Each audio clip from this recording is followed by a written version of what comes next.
আজকে মূলত আমরা মিটিংয়ে বসেছিলাম এটা আলোচনা করতে, এবং আলোচনায় ওরা প্রথমে বলেছিল ক্লাবরা যে যদি সন্তোষ ট্রফির পরে করা হয়, আমরা জানিয়েছি যে সেটা এই মুহূর্তে সম্ভব নয়, কারণ সন্তোষ ট্রফি শেষ হতে হতে জানুয়ারি, আমাদের অন্যান্য কমিটমেন্টও আছে।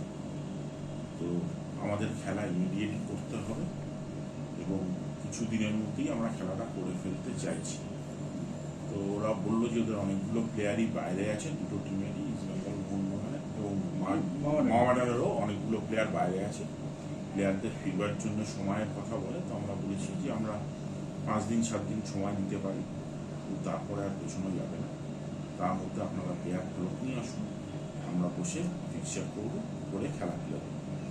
তো ডায়মন্ড হারবারের সেক্রেটারি মানস দা ছিলেন, উনি জানান যে উনি একদিন টাইম চেয়ে নেন, যে আগামীকাল উনি জানাবেন কথা বলে।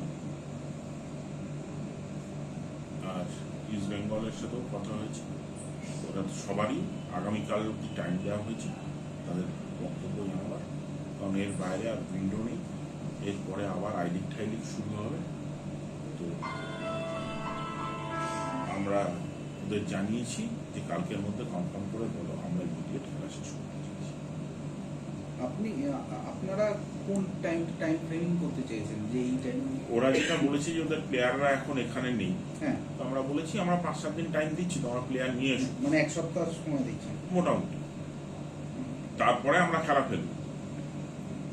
কিন্তু ডায়মন্ড হারবার বলছে যে ডায়মন্ড হারবারের থেকে 14 তারিখ অব্দি ছুটি বা এই ধরনের প্রসেসে আছে। সেটা ফিরে আসবে, সেটা ওদের সাথে কথা হয়েছে, ওরা বলেছে কালকে জানাবে।